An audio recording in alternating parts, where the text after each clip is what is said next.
My brother's son was not ordered to report. He didn't have to go. He could have said, I know where you're going. I'm not going with you because you're going to get somewhere. But this is not what he said to me. What he said to me, Jack, our whole family is now gone. It's only the two of us that are left. Now they're taking you away.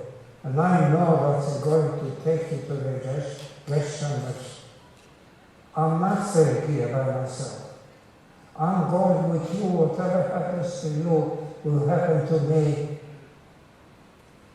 He said that knowing full well that we are going to Auschwitz. That's a brother. That's my brother. That's a brother.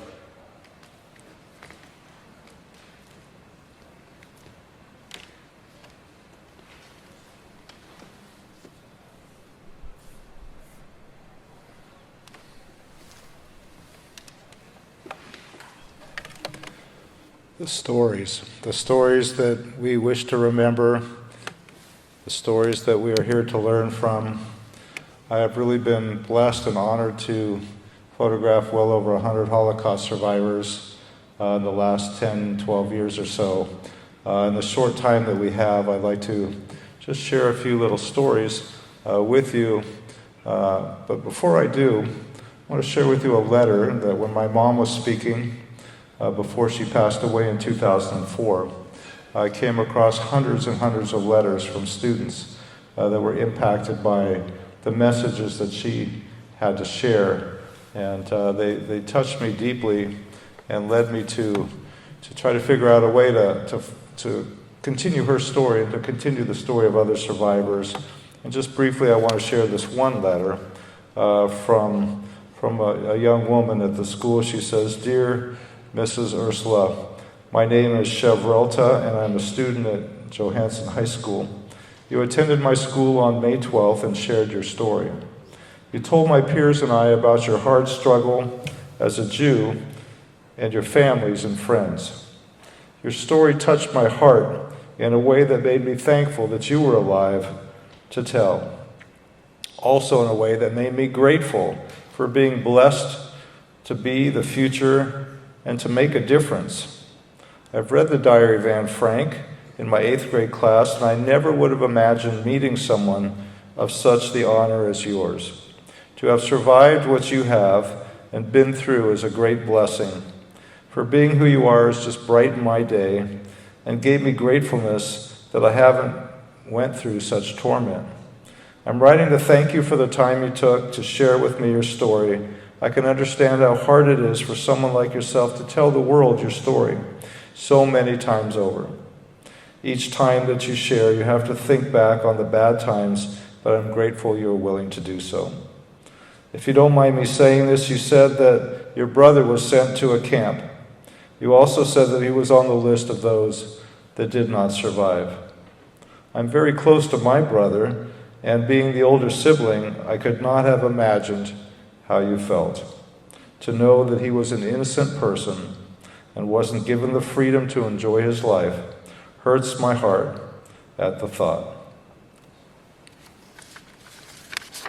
So my mom, pictured up above here, yes, lost her brother when he was 19. He had to report to camp, and I just want to share briefly some lessons that I learned from my mother, who spent her entire life being grateful for every day that she had to live.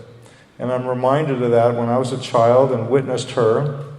Can't even imagine having lost my brother, that she would choose at the beginning of every day to embrace life in spite of the pain that she would recall from her past. When she came to this country in 1947 after the war, she landed in New Orleans. And one of the poignant memories I have of her is telling me that when she landed in New Orleans, she saw how blacks were treated in the South. After leaving Nazi Germany and surviving the war, she would witness this horrific treatment, and she was absolutely appalled as a young girl. And I think it was this that led her to speak out as to how we should treat one another, that we should be respectful of all human beings. And she took that to heart, and we grew up with that message. She also talked about how we should be aware of the way others are treated and to speak up on behalf of others when we see someone mistreated. And these lessons that I take with me are an important part of what she shared with us. This is my father, Harry Lester. He came to this country in 1939, and witnessed Kristallnacht from his bedroom window in Berlin. His bar mitzvah, which was supposed to happen in 1939, was destroyed on the day that the Nazis took over the synagogue that he was supposed to have his bar mitzvah in. He's a tough guy. I lost him last year. But a message I remember from my father after everything he's been through and witnessing how hard he fought to stay alive in spite of the illness that he had. He would teach us to take things as they come. And my father was a man of not that many words, but I really learned from him that these challenges that come along in our lives are ones that we must take on. And I thank my dad for sharing that with me. The man that you saw in the video is Dr. Jacob Eisenbach, who is now, we just celebrated last week his 102nd birthday. He's still going strong. He's a dear friend of mine. I had the honor to photograph him years ago, and there's a message that he shared with me that sticks in my mind and always will. Now, this is a man who lost over 100 family members during the war. 100 family members. Obviously we can't begin to imagine what that would be like. But Dr. Eisenbach told me that before the war started, his mother embraced him and his siblings and told them as she looked into their eyes how much they meant to her. And boy, did she leave an impression on them that he would never forget. And he would tell me that as the war started, she passed away, but it was those words from his mother, that kept him alive throughout the war. And I think about how that simple message was passed on to me just a few weeks ago. My wife and I had the opportunity to take our grandkids to Hawaii for a week. And my wife had a heart attack about 6 months ago. And I sat in a waiting room, not knowing if she would survive. She had that horrible widowmaker heart attack, but excuse me. But she survived, and we had this chance to take our grandkids to Hawaii, 6 and 9 years old. And at the end of this wonderful trip, I remember Dr. Eisenbach's words. And I looked into these kids' eyes, and at 6 and 9, you never know how you're going to connect, but I can tell you that when I told them the same thing that Dr. Eisenbach was told by his mom, and I looked into these kids' eyes and told them how much they meant to their grandma and myself, I could tell it really connected. And I thank Dr. Eisenbach for sharing those words with us. This woman, her name's Leah Bernstein. She reminds me a lot of my mother for many reasons, but this look on her face, this expression, was very unexpected during the photo shoot that I had with her. Some of you may have heard in the news that probably 6 or 7 years ago now, her grandson was murdered in Orange County by a neo-Nazi. This young kid who had so much promise for his life had his life taken. And when I went to this photo shoot, I expected this to be a very dark, difficult photo shoot to go through, but not with Leah. Much the same as my mom, as you can see here, practically every single photograph, Leah was smiling. How could this be? Someone who survived the war, only to have lost her grandson in a horrific death many, many years later, could have this kind of expression. And I'll tell you, every portrait that I select after a photo shoot, I select very carefully. And I thought to myself, what is this message? How could she be smiling after having lost her grandson after all these years of past the war? So I talked to the family. I felt really awkward using this picture, and they said, no, this is Leah. Every day she makes the choice to embrace life. Every day she chooses to make the most out of what she's been given. and she will speak about her experiences to others, but she will show that how important it is to have gratitude for what we have. This gentleman just passed away at 101 years old. It hurts me to lose survivors. As the years go on, they all become dear friends. This story here, this young man at the time was with his wife in Poland, and they knew that together with their young daughter Natalie, they would not survive the war. So they decided to put a cross around the neck of their 1.5-year-old daughter and drop her off at a lawyer's office. They went around the corner, they had knocked on the door, and there was a little sign around Natalie's neck that said, my mother is a war widow, please take care of me, she can't. They went around the corner and watched the gentleman open the door and take her in. Shortly thereafter, Leon and his wife had to split up in order to survive the war, and that would be the last time he would see his wife. The war went on, and at the end of the war, Leon went back to that office where he dropped off his daughter, who was now 5, and asked if they remembered this young girl. They said, of course, we took her to the police station to try to find someone to take care of her. So he went to the police station, and there he spoke to the officer who also remembered Natalie and said, we took her to a convent. So Leon set out from convent to convent, all throughout Poland on a bicycle, until the very last convent he came across, he found his daughter at 5 years old. Together they came to the United States. They reunited and shared a very joyful life together.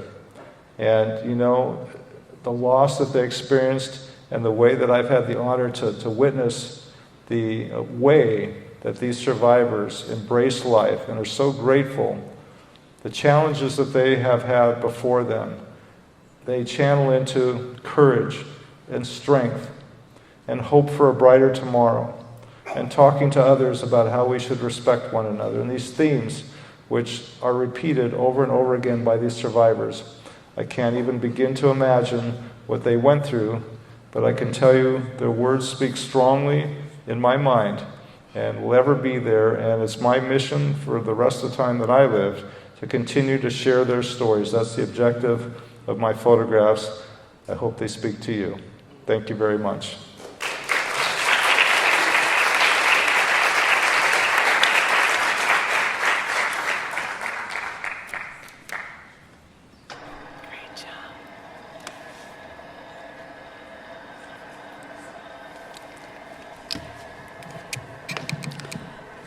We're so grateful for Clifford sharing with us. He has so many amazing stories. Well, for now, where are we? Okay, those who are going to be walking in group 2 will now head outside. There's a table in front of the theater where your group leaders and scouts will meet you, and you will begin your walk now. Now, for those who are not walking, please enjoy the continuation of Clifford's presentation.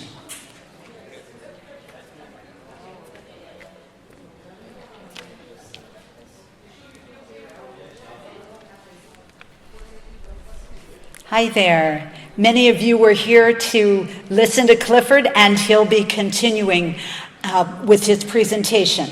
For those who just arrived, we are privileged today to hear from Cypress College Professor of Photography, Clifford Lester.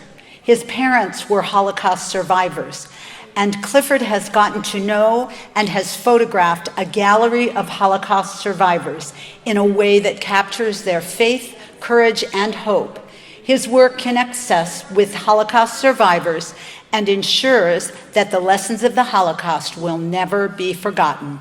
He will share with us a video and some stories, along with some of his remarkable photography. So let's again welcome Clifford.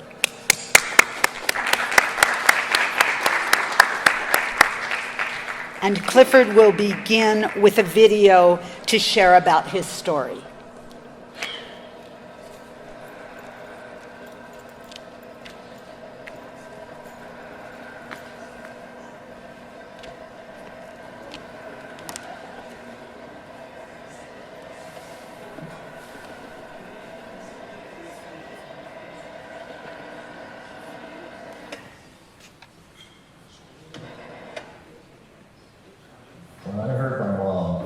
these stories. Experiencing the war in Nazi Germany and in Holland as a child, I don't think I did very well really taking it in and embracing it.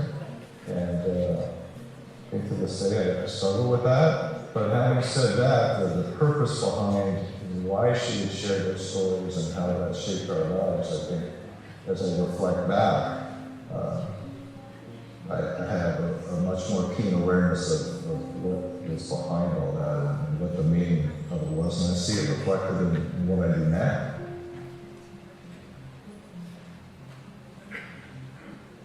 So I'm a photography professor at Cypress College at the time that my mom passed away, and it really occurred to me that I had to keep her story alive. It was really important to me to keep her story alive. And I gave a lot of thought to how I would do that.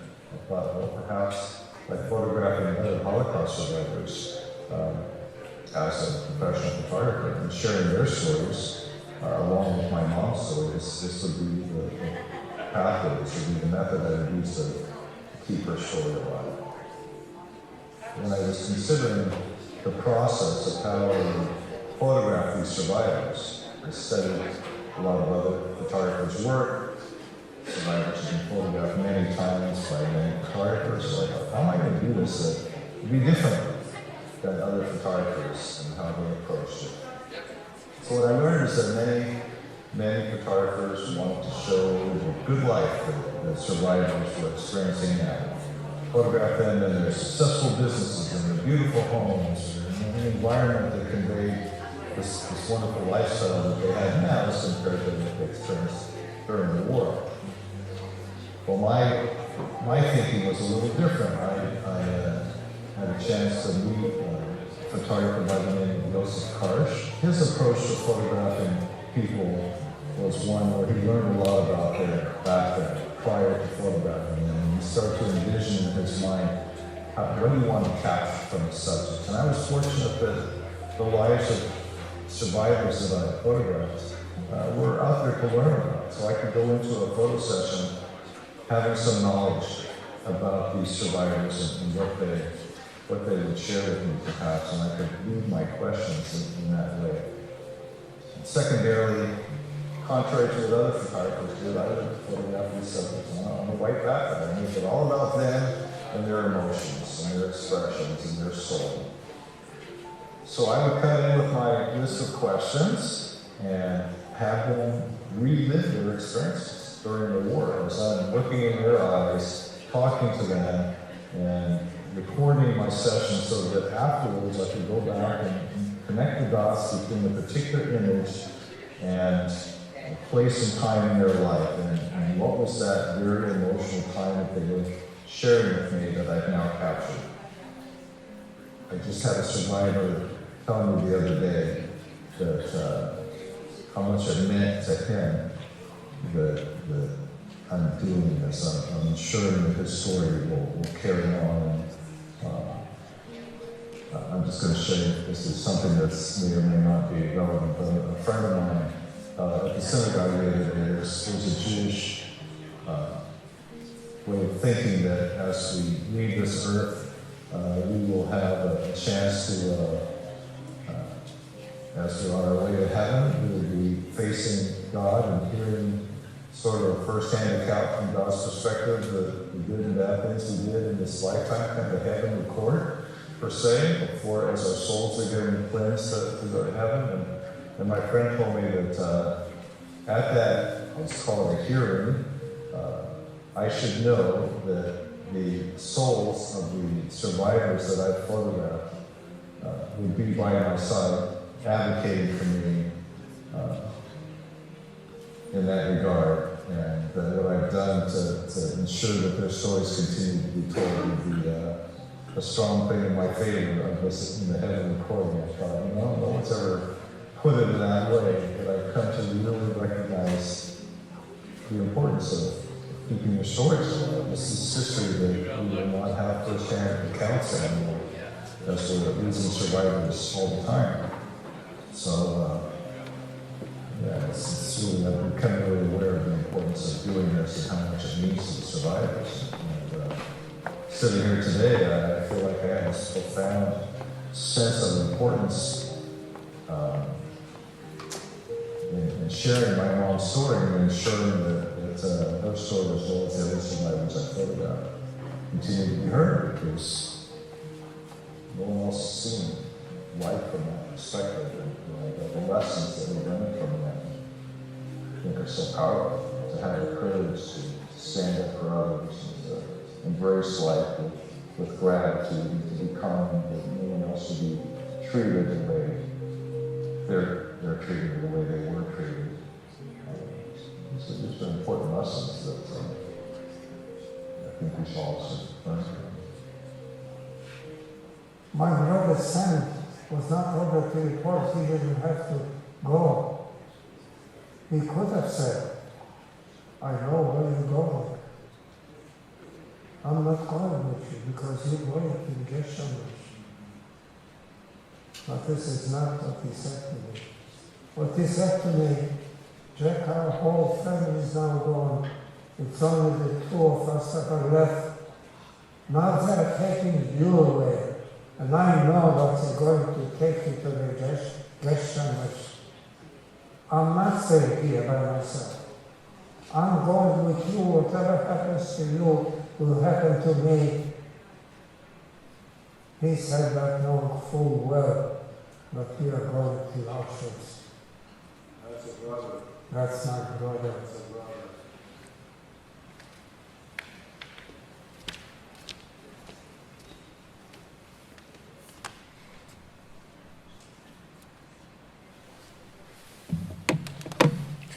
Welcome, second group of marchers. My name is Clifford Lester. Thank you all for being here today. Special thanks to the gentleman in the front row here. Thank you for your service. It's great to see people in uniform here. I just very briefly want to share a couple stories relating to the portraits that I've photographed. I've photographed over 100 Holocaust survivors, and it's my honor to hear the stories of each and every one of them.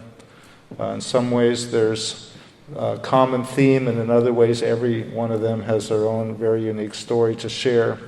And I've been blessed to hear their stories and to witness the message that they want to share. And I consider the purpose of my photographs to lead those to witness their stories as well.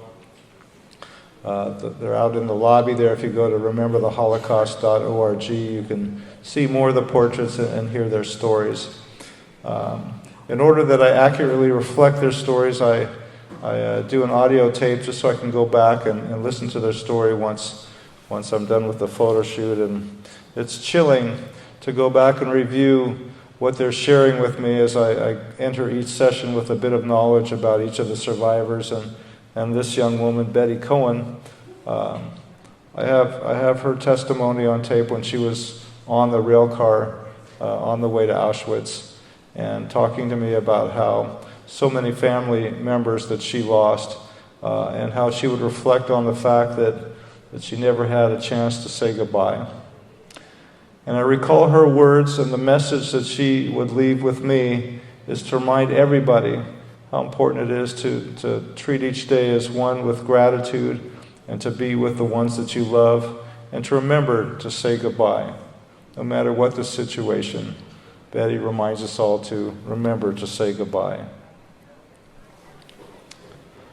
My mom grew up in Amsterdam. After leaving Hanover, Germany in 1938, she spent the rest of the war in Amsterdam and landed in the neighborhood where Anne Frank lived. And a little side note about my mom is that she's mentioned in Anne Frank's diary. She had a guy that she dated for a while that ended up being Anne Frank's boyfriend after she was my mom's boyfriend. And Anne shares in the diary that my mom was a dull, boring creature. And she didn't see what this gentleman, whose name is Helmut Silverberg, ever saw in my mom. But fortunately, my mom had a good sense of humor, and it was part of the story that she would share with her audiences. On the process of my years of photographing survivors, I had the honor of meeting this lady. Her Her name is Eva Schloss. Eva Schloss's mother ended up marrying Anne Frank's father after the war.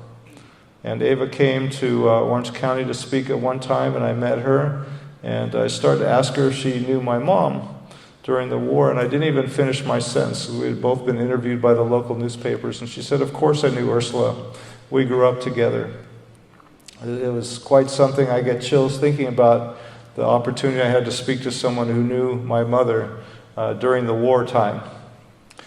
So Eva Schloss, as many survivors did in Amsterdam, shared the message of hope for a brighter future, this idea that when we're faced with challenges, we want to be hopeful for a brighter future and to speak out when you see others being treated poorly and to embrace every day.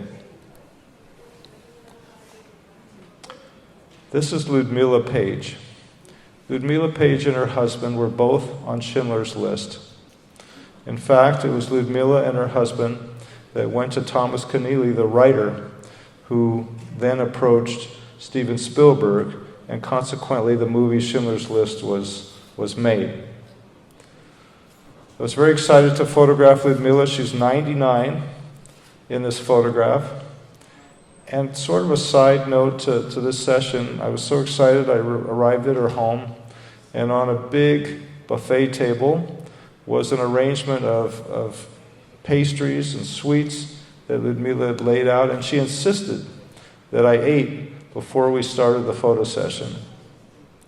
Now, these pastries, having been made from someone who came from Europe, those who have had the beauty of having grandparents or family members who are from Europe and know what these pastries taste like, full of butter, and they're wonderful. And I had a chance, and I should say in quotes, forced to eat many of them at this setting there, but it was worth every minute of it as I reflected on my mom and my mom's family and those times that have been carried forward. So sometimes it's the subtle things, these beautiful memories of the past that come forward, and I'm thankful that Ludmilla shared those with me. You can see that despite everything that you can imagine she and her family went through, that she embraced life as well and would share that same message of embracing every day. I'm going to be brief with this portrait because you're going to have the good fortune and honor of listening to Eva speak later today. And Eva is a woman who's endured many things in life and come through to this day having experienced miracles, which I'm sure she will share with you. I hope that Eva's not upset with me by sharing this, but they're survivors. I just want to give you a little insight into behind the scenes of photo sessions, and many survivors are not real thrilled with the way their portraits come out.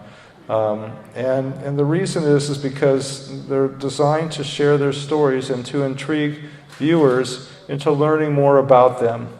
And Ava's reflecting here, and she will share with you some powerful stories, I'm sure.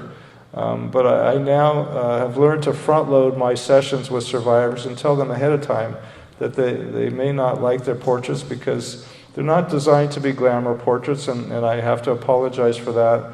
But I'm thankful that I'm here today and continue to be asked to share the stories behind the portraits. And I think a big part of it has to do with the power that comes directly from the souls of the survivors that we've captured in the portraits.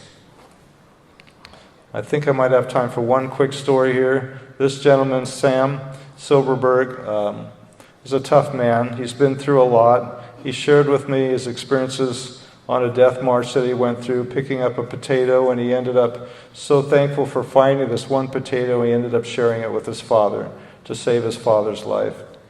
But I arrived at Sam's house at 10 o'clock in the morning. He immediately started to arm wrestle me after he'd come back from a many-mile walk up in the hills and started to arm wrestle me, and then he proceeded to offer me at 10 o'clock in the morning his homemade cherry whiskey that he insisted that I drink. So after sampling his whiskey, he said that we were going to have breakfast. He told me we're going to have breakfast before we started our photo shoot. And I told him I did not like cheese, When I was a child, my grandfather used to chase me around the apartment with Limburger cheese. And those of you who are familiar with that cheese know how poorly it tastes. And I joke about this because I'm sure that's not why I don't like cheese. But after having smelled that, my grandfather would hold it up to me and tell me it smelled like roses. That was a challenging time of my childhood. I joked with Sam before we started the photo shoot when he said he was going to change to get ready for the session. He came back looking like this. And I said, Sam, you did not have to get dressed up for the photo shoot. And his response to me was, I didn't. And so I guess you can't see the whole picture here, but he's wearing shorts with his suspenders. And Sam was quite a guy. This couple is a remarkable love story. Eddie and Eveline, I had the honor to interview them a couple years ago at our Holocaust memorial event at the college. And Eddie was a veteran who, in the war, he was saved by Patton's Third Army. He came to the United States and was drafted by Patton's Third Army and served honorably in Korea afterwards.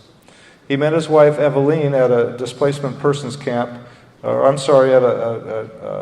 a group for displaced persons that came to the United States, and they met and fell in love. And sadly, after 62 years of marriage, Eddie just passed away last year. But Eveline still speaks in his honor, and just a lovely couple who talk about this idea that after the hard times that they went through, that there can be good life ahead, that the darkness can turn into light, and there can be good times ahead for them. I'll finish real quickly with Gerta Cipher, who also, she passed away, looks like 3 years ago. I walked into Gerta's apartment, or her lovely home, and she had music very loud.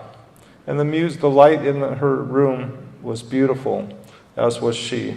And I captured this moment that I just think exudes her beautiful personality and her warmth. And Gerta and I have had the good fortune to travel together and share her story about her hope. She was in a basement for months, all alone as a 7-year-old girl. And yet she survived and also talks about how we should cherish our freedom that we have in life and enjoy and embrace every day. I'm thankful for the few moments I've had to share these brief stories with you. I encourage you to learn more about the stories of survivors. It's an honor to know them and to get to hear their stories. And I hope through these portraits and through the stories you'll hear later today that you will be uplifted and remember how blessed we are to be here today. Thank you all so much.